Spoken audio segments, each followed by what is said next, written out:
All right, so this is what we're going to talk about today. So like I hinted earlier, we're going to talk about the upcoming season. Also, I want to remind you about the research paper submissions. And our topic for our breakout session today is we're going to continue on what we did last month or November about AI impacts on learning in competitions. One interesting side note is I was a minute late to this meeting because I'm actually in the middle of a week-long workshop that my university is putting on, talking about how we can incorporate AI into our curriculum, or not. So that's one thing that I'm actually spending all week working on. So it'll be interesting to hear what everyone else has to say during our breakout rooms. All right, next. So, quick introduction if you are brand new to the call. I am David Zaitchik. I am the NCL commissioner. Also on the call, we have Franz. You want to say hello, Franz? Hello. He is our CEO of Skyline. And I don't know, is Emily on the call? I didn't see her name. I believe Theo will be joining a little bit later. She'll be a little bit later. Okay, so again, if you're new to the call, welcome. And let's go to the next slide. All right, Franz, did you want to speak to this about the upcoming season and all the important dates? Yes, so if you all have not seen already, we have the spring 2024 competition dates out. Registration is going to open at the end of the month, January 29th. That is the last Monday of the month. And registration will be open for almost 2 months. We have late registration kicking in March 23rd to 26th. So make sure you get your students registered as quickly as possible so you don't have to pay the extra $10 late fee. And the practice gym is available immediately once registration is open. The practice game will be at the end of March, March 25th through the 31st. Individual game is April 5th through 7th, and team game is the April 19th through the 21st. So Easter is going to be in between the practice and individual game. So hopefully all those spring breaks are happening around that time before the individual and team game. And the gym access is available all the way through the end of May, May 24th. In addition to that, I have some updates for the season. So if you all have not seen yet, there is a new NCL website. It's a lot more of a modern look. So if you go to nationalcyberleague.org, we have a lot more information on the site, and it should hopefully be a little bit more navigable. So on the site now, there is a NCL manual page that has everything that you need to know about the NCL season. So if you still have any lingering questions, I highly recommend you take a look at that. And if there's information that you find that is not on that manual page, please let us know. We want to make that a resource that people can just digest everything there. And there's just one source that they can go to get all their questions answered. Additionally, we will have new gym challenges being added to the spring season. So this is by popular request. We saw a lot of people requesting this in the surveys. So we will be adding in new gym challenges. This will be cumulative. So we'll be adding in new challenges. Although there are several challenges which are going to be retired out of the gym because they're no longer relevant. And so those are typically like the steganography challenges. Those are not something that typically gets seen very much in the industry.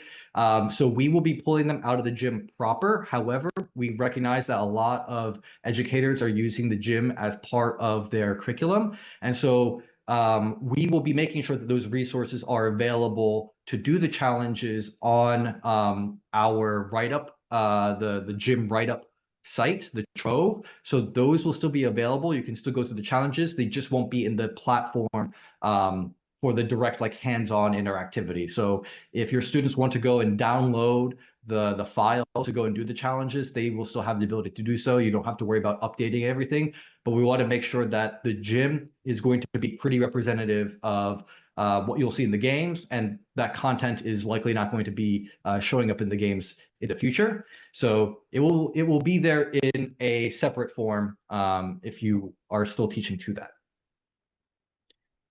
All right.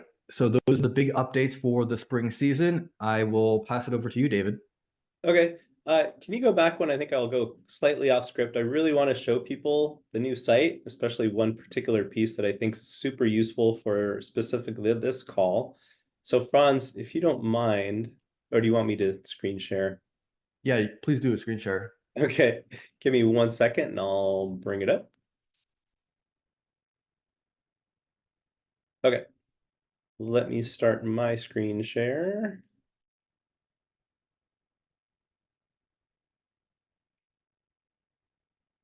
All right, so yeah, one thing that I wanted to show everyone is right when you get here to nationalcyberleague.org, looks beautiful. You guys did a great job. I like it. Is this educators tab. So lots of great information here. Here's the schedule we were just talking about. But once you scroll down to this, I think this is excellent. This is our coaching resources. So there's so much. And now you can see a quick and easy way to get to all those resources. So we have the coach's manual, we've got our recorded tutorials, a link to any of the new up and coming live tutorials. Here's a link to all of our coaches' calls and the recordings, a flyer that we can give out to students explaining the NCL, Trove blogs. Here's our NCL resource guide, how to get onto Discord. Here's a link to the Canvas shell that we've been talking about for the last few months that you can incorporate into your own Canvas if you are using it. But this is just a shell that has a lot of labs and lectures related to NCL. So you can easily, hopefully easily, incorporate NCL into your class using this already created Canvas shell. So lots of great resources there. Just wanted to point that out. Okay, any questions about that before we move on to the next piece of our discussion? Are those sites live as far as you have to be logged in to get to those links? Because when I put my mouse over, there's no link. It's great information, but I'm not, nothing clickable. Okay, let me try it. Oh, Yeah, I think I think the links are hidden right now. I will make sure that those get pushed out after this call. So check after the call. I'll get those updated. okay. So the answer is you don't have to be logged in, but it is a brand new site. So there, I guess that's one thing is I guess we're missing the links, but you can still scroll over it. Yeah, it still looks pretty. Yeah, it looks really, really nice. All right, so go back to that and all those links will work. Franz said by the end of after the call. Any other questions? So today's recording, this is Professor Elliott. Today's recording will be available under that link for recordings, right? Once we if you want to go back and take a look. Exactly. So here, educators, again, you go to the educators tab, that brings this screen up. And then if you scroll down, then you'll be able to, this will be live, click on this tab and that will bring up, Franz, do you want to explain it? I know it'll be recording, but is this also where you're creating the summary of the call as well? So this will go to the YouTube playlist. So you can access it from there. And the summaries get sent out via email at the end of about a week after each call. Okay. And then a heads up to both you and David and Franz. Looks like both the educator and the student links are the same issue. Yeah, I think there's a toggle that we have to go enable to get that working. Okay. Well, brand new site. Okay, Franz, you want to bring the slides back up?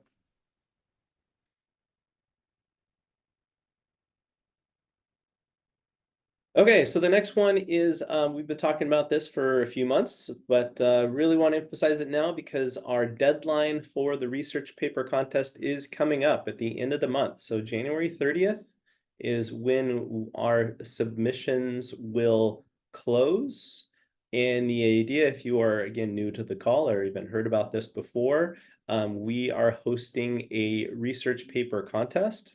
And we are inviting researchers, academia, even students from the US and Canada to submit papers that are related to cybersecurity competitions.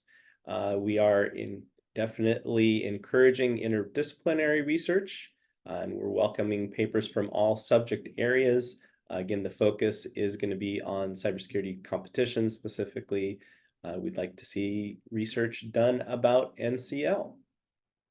And we do have prize money. So first place will be $600, $250 for second, and $150 for third.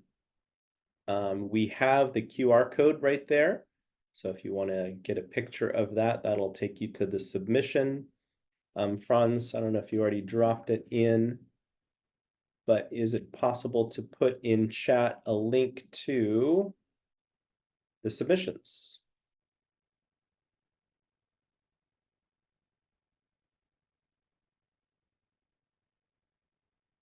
So we'll have that link to the submission in chat if you don't have your phone ready right now to get the QR code. Okay, before I move away from this, are there any questions about the research paper contest?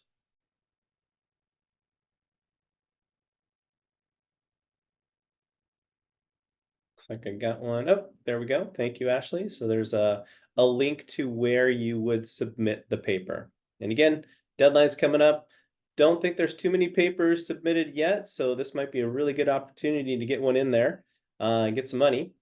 And I do also want to mention too that we're not officially publishing these papers. So that means if you do submit this paper here, you can then go ahead and submit the same paper, you know, at a conference or a journal, because we're not officially publishing. But we will be highlighting the papers. Okay, let's move on to the next piece then. So again, we want to circle back. I know we had some really great discussions about this at the last Coaches Call meeting, and we want to give you some more time to talk about this. And that's the reason why we're going to use this as our breakout session topic. So we're going to talk about NCL's current policy on AI usage in the competition. Franz, you did talk about this last meeting, but maybe you want to summarize one more time about at least the NCL's feelings and approach to AI usage in competitions? Yes, thank you, David. So the reason for us covering this again, obviously it's a very large topic, a very relevant topic right now. And I think the last time when we did this, it was kind of at the end of the season. So we wanted to make sure we provided this opportunity to a lot more coaches for this discussion. But as a quick recap on the NCL policy on AI usage, the current NCL policy is to not allow the usage of AI tools such as ChatGPT, which that decision was made primarily for two reasons. And fundamentally, it's because right now we're seeing it as a very easy way to inhibit the learning process, because, you know, similar to how homework help websites might help students kind of bypass the learning process and just get to the answer, ChatGPT could easily be used in ways where students can actually bypass the learning process. And then the second element of that is potential increased confusion, because typically in the learning process, if a student gets a question wrong, they're trying to figure out where the gap is in their understanding. With the introduction of ChatGPT, they might be focused on, well, what's wrong with my prompt to ChatGPT? And rather than what is the gap in my knowledge, they're wondering, how can I re-ask the question so ChatGPT can answer it for us? So, you know, we fundamentally don't think there's anything wrong with the usage of AI. Clearly, it's going to be more and more prevalent in the workplace. I think this goes into a bigger question of how do we maximize learning with the presence of these tools? How do we teach responsible usage of AI? And I think it's a very difficult question for any one person or any one organization to answer. So that's why we are having these discussions, because we want to know how you all are tackling AI usage within your classrooms, and see if there's a way that AI can be used in a responsible way, the way we can communicate it to the students, so that we are making sure that we're doing right by the students and actually helping them as much as possible in their education and actually preparing them with the fundamental skills that they need to be successful. So With that, David, I'll pass it back to you to kick off the discussion topics here. Cool. Okay, so again, we are doing breakout rooms. The idea behind this is we want to and encourage coaches to talk to each other, learn from each other, and we found the best way to do that is in small groups, not in this 53 of us all in one spot trying to talk over each other. So what we're going to do is we're going to create breakout rooms. And before we start those breakout rooms, we are once again looking for any room leaders. So we're trying to make sure that notes are being taken during these breakout sessions so that we can, at the end, have everyone come back together in this main room and summarize what was brought up in those breakout sessions so we can all learn from each other and learn from the breakout rooms as well. Very cool. Oh, we're recording now. Do you want to say that again? Yeah, I don't know what the other groups did, but our group had an awesome time. We talked everything from English to Star Trek to our last conversation being more on the DBEI side of the house and showing how the melting pot can actually make for a better experience for everyone on a cruise ship using AI. Hey, okay, very cool. Well, that is a nice segue into having us share what each of the breakout rooms talked about. Did we have a breakout room 1, Ashley? Do you know? Yeah, we did. We did. Oh, good. Okay. I just didn't see any notes from them. But that's fine. Unless you guys put it somewhere else. Did Yeah. breakout room 1, you guys put your notes somewhere? I created a Google Doc with notes. I can Oh. put them wherever You you wanna- want them. Yeah, can you send me a link to that, and then I will then share a screen. Yeah. Hang Cool. on. Okay.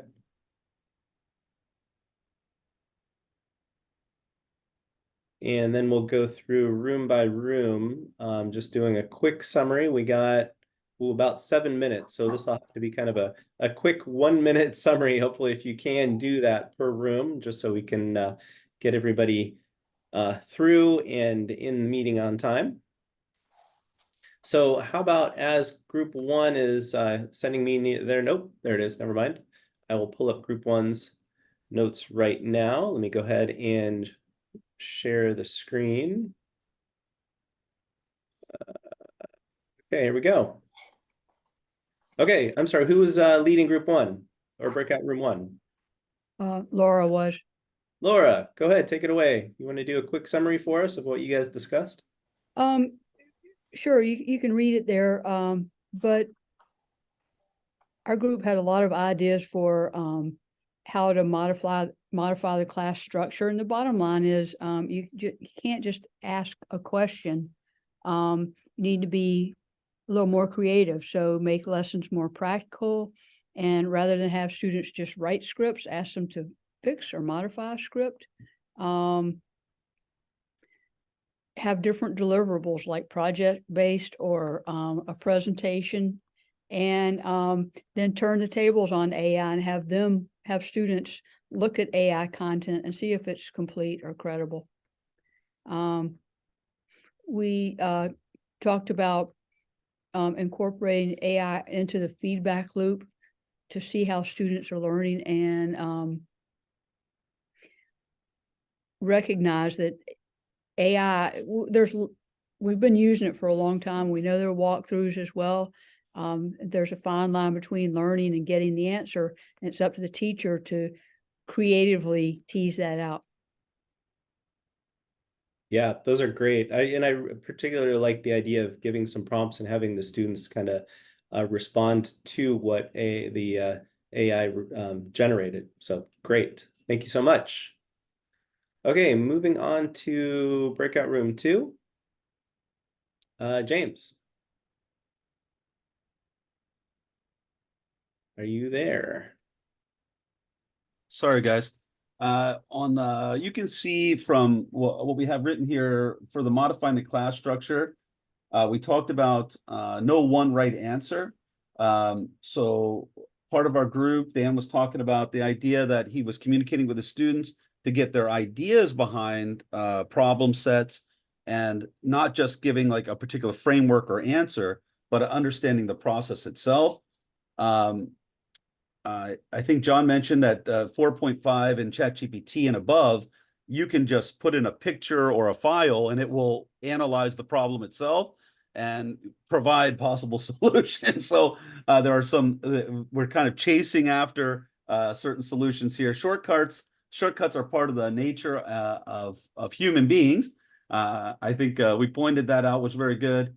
And then the idea that cyber is complex and it needs a whole nother set of skills. So really highlighting that to students, just like you would with any plagiarism or cheating possibility, not that it would necessarily be that, but the importance of learning itself and what that means to their career. That came up a few times. If you're going to be employable, you need to actually know what you're doing.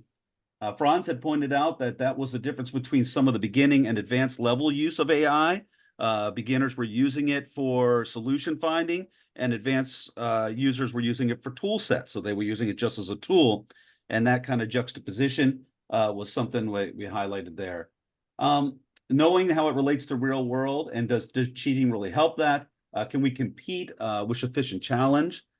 So putting away phones and things like that in live competitions or live classrooms is one idea. The bias of the LLM may be built in, so solutions may not exist in the memory set, and unless it's emergent, it's not going to come up with solutions that aren't in the original data set. So that idea of knowing that there are limitations to an LLM, and that the possibility is your solution's not there, and then highlighting that the fact that some type of threat actor is not going to be usually broadcasting their data or their technique, so it's probably not in the large language model, which makes it difficult to come up with solutions. So driven by emotions versus reasoning, how to think. You are about to learn something new. This was very good, is just prompting the student to understand. Don't let the accelerated nature of a competition or a classroom thwart you from doing the right thing, which is learning the right way. If we go down to the extent AI should be learning in the learning process, it's good for automation, and you will use it in the workplace. This is AI and probably large language models, but does it circumvent your employment? In other words, could they just use the large language model instead of you? So we have to be able to add value to the processes. Is this going fast enough, David? I apologize. The important one were CompTIA dropdowns. That was interesting. So that we could create an environment that, and I think maybe Guy pointed this out, that the CompTIA does a great job of creating objective exams, but they're not simple. They allow for complexity in dropdowns and what you're looking at, being able to explain things through a little more complex answer structure instead of not just a question structure. That was pretty awesome. And then we talked about the idea of obfuscating the question so the student learns through prompting. In other words, you're saying, now that you've done this practice, what did you do? What does it mean? What does this little area of what you do means? In other words, it would not be an obvious prompt for a large language model. Instead, you have to come up with the question itself. What am I talking about? What are the key words here that are going to prompt an answer? And we believe that might be some of the bridge towards learning. Students should self-regulate. That's one that came from at least our school was, we tell the students, hey, remember, we don't want you to use this for your answer. And that alone allows them to self-regulate and say, somebody's checking to see if I'm using large language models to answer questions. I better not submit something that's solely that. Message on the importance of learning again. And then competition level, helpful for beginners. We talked about that. Everyone gets a trophy environment. So we have to really highlight the idea that it takes time and investment to succeed. And then time outside of the classroom, we're talking about the value of competition teams. And the idea that the most successful teams, their clubs are putting in all the extra time and helping inform classroom learning. So really highlighting the idea and the need for competitions and deep learning and even peer learning versus just seeking the answers of LLMs. Anyway, thank you guys. Boy, that was a lot. You guys did Been a lot of talking and discussing there. So thank you so much for sharing that. Yeah, we are definitely we're at the end of the meeting here. So maybe I could ask for maybe another volunteer. Any other breakout room want to share a couple last thoughts here?